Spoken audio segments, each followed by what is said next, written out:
Alright, welcome back to the Real Guy Garage. We got another project here. This one is for a good friend of mine, Mark. He's owned this car since the late 70s. It was actually his first car, and we are just now going to get it basically prepped and ready to be painted. And after it's painted, we'll start putting it back together. Mark originally got the car sandblasted and primed and epoxy, as you see it here, in around 1990. So it's been a long project for him, and it's something that he's excited to see finished. And I've known Mark now for probably about 10 or 11 years, so I'm kind of excited to see it progress as well. But I figured I would go ahead and kind of give you a quick tour of the car. And as you can see, we got fenders for it from AMD, and it's the first time I've dealt with auto metal direct sheet metal, so I got one fender opened up here, but I thought maybe other people might want to see what the fenders look like straight out of the box. So before we get too far in, I'll give you a little tour of the car. So I'm sure there's a few people out there that kind of figured out what it is based on what the box says right here, considering it says 68 Dodge Dart front fender. So what we have here is a 1968 Dodge Dart. It's a 270 trim car, and it's a two-door hardtop. Now this car has been a Canadian car its entire life, and it's had past repairs, as you can see by the lower quarters, which there's a set of AMD lower quarters inside the trunk of it too. But overall, for a Canadian car, it is a very, very solid car. Now it has been off the road for 32 years, and I'm sure that certainly helped it, but in terms of sheet metal work, it really hasn't had a ton of prior work. It's had a few little patches, one there, little square one there, one in the usual spot here, just because you get wet feet, right? And I think one little one back here. And but overall, it's a very, very solid car. I always put the K member and everything back in, just so I could get it up on my trailer and bring it down.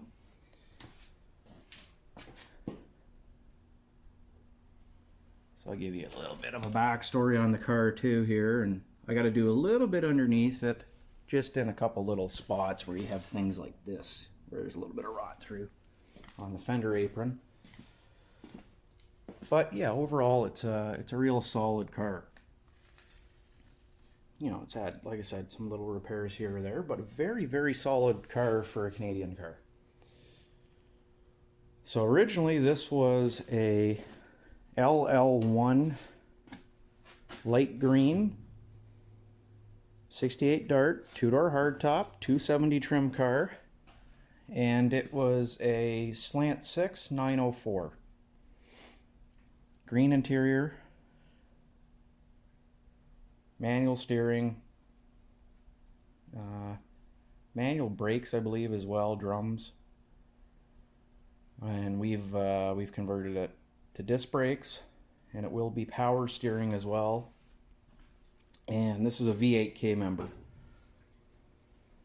Now some of you might remember that I've got a 360 that I've been putting together for a man by the name of Mark as well. Well, this is the same gentleman, my same friend. So that's what this car will eventually have in it, is an LA 360 with fuel injection, air conditioning, power steering, power disc brakes, you know, all the fun stuff. And it'll be backed up by a 4-speed A833 transmission. So that's one of the modifications I'll have to do here, is to go ahead and put this transmission hump in there. But I figured that it might be a bit of an interesting project anyway. I've always liked Chrysler stuff, and while I've never owned an A body, I've I picked away at a couple little things on them before. So this is the driver's side fender that I've already opened up. And I must say, in terms of stampings, I'm really impressed with these fenders. Because I mean, having repaired a lot of Chrysler sheet metal, I must say they're very, very much like Chrysler sheet metal. The stampings are very good. Like even where all the spot welds and stuff come together look just like what I'm used to dealing with on my own stuff. Unfortunately, AMD doesn't do anything for C-bodies. And I've also got a ton of stuff moved over here in front of my car because fortunately we've had a big melt and a lot of rain, and one side of my shop here is full of water again. Which is why when I build a shop, I'm going to make sure that drainage is going to be one of the more important things. Anyway, let's get this fender open and have a look at this one. Okay, so first step to getting it open here will be, I'm just going to flop it over. And we'll just go ahead and use the comfortable workbench.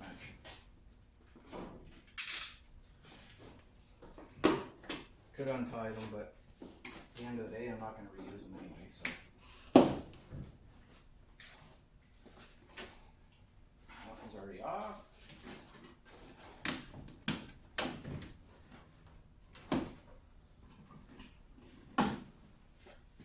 You know, my friend Ryan, who painted my truck and has done various other vehicles for me too, and who is very, very talented, and the guys I was working with him are awesome. He's going to go ahead and paint this car and do the body work and everything on it. I got a few things I'm going to do on it just to sort of help him and Mark out in terms of get things progressing and what have you. So like I said, I'll put the transmission pump in, which it's another pre-production part. So we'll go ahead and look at that in the floor and get it cut out. There's a reinforcement for the clutch Z-bar. That has to go on the frame rail. Like I said, there's parts in the fender aprons and the rad support that need a couple little spots put in them. And I'll leave the rest up to Ryan. This stuff up here.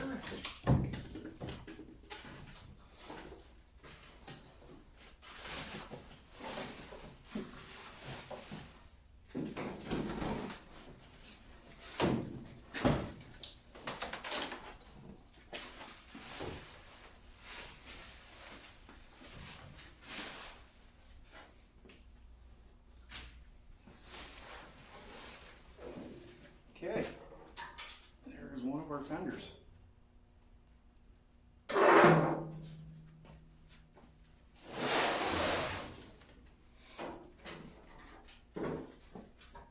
must say that overall, like I said, I had never worked with any of their sheet metal before. I've seen it on finished cars, but never on, well, at this point anyway. Alright, let's have a better look at this fender. So all the tabs are here. You can see the way everything's stamped and layered. So I think we're going to try fitting one of these on the front of the car just out of curiosity. Like I said, it's spot welded the exact same way the Chrysler ones are. That's pretty cool. Got all the tabs and brackets. That's where your wire harness goes through and folds. These little suckers fold over like that. So that's cool that they're there. And down here, this layer is exactly the way a Chrysler fender would be. So I gotta say, yeah, I kind of wish they did C-body stuff for my cars. But they have expressed the fact that they have no interest in doing such. So I mean, it's pretty nice stuff. It's a shame that they won't do anything for the C-body guys.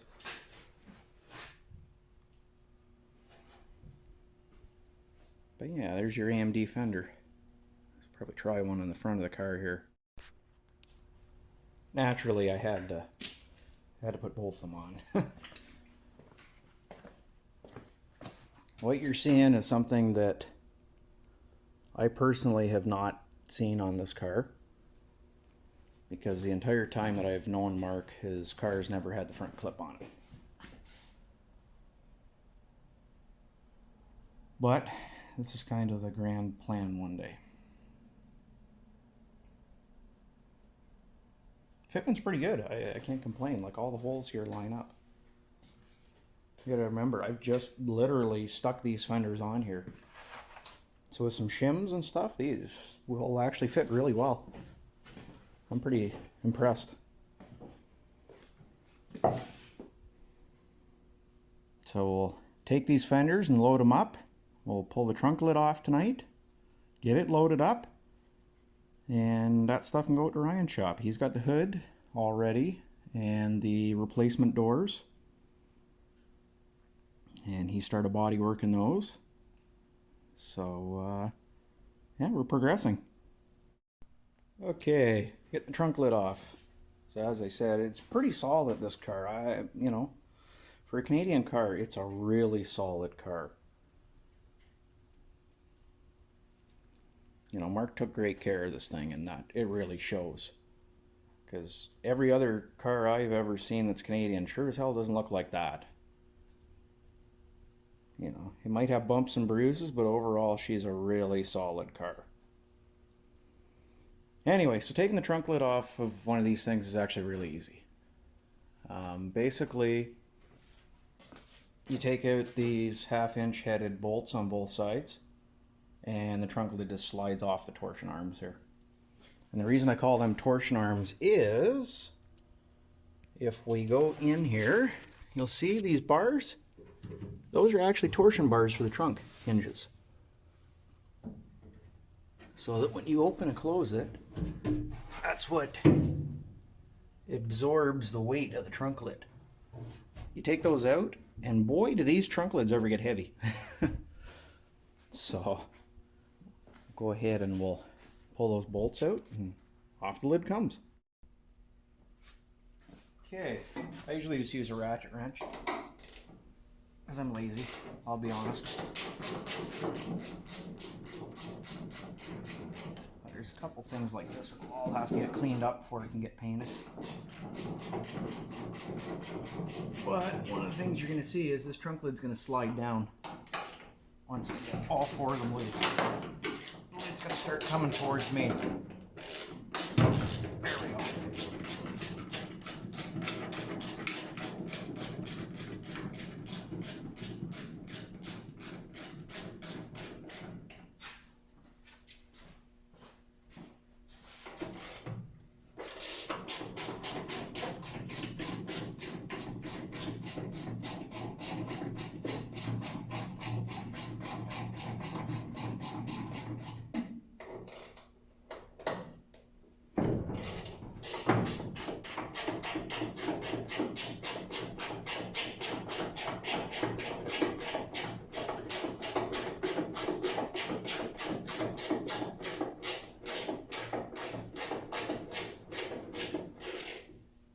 Top 2 out of here, the trunk lid's going to get all kinds of wobbly. It's going to want to come back. Now, kind of funny, but what I found out is, because one of my cars, my 69 Theory convertible, when I bought it, was missing the trunk hinges. Well, not the hinges, but the parts that actually hold the trunk lid on here.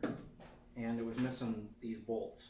And I found out that they interchanged to pretty much every Chrysler product from about 57 to 89. Because I went to the wreckers looking for a set, and the only cars I could find in the wreckers at the time were an 89 Plymouth Caravelle Salon, which is an M body. It's basically a Dodge Diplomat. A 1974 Dart Swinger Coupe, like this, 2-door hardtop. And a 67 Polara, and a 57 full-size Chrysler. So I pulled the trunk lids off all 4 cars because I figured I'm going to figure out what I can and can't use here. Worst comes to worst, I can sell off these ones to other guys. I'll get what I need. So that's what I went ahead and did. I brought them home. Okay, here we go.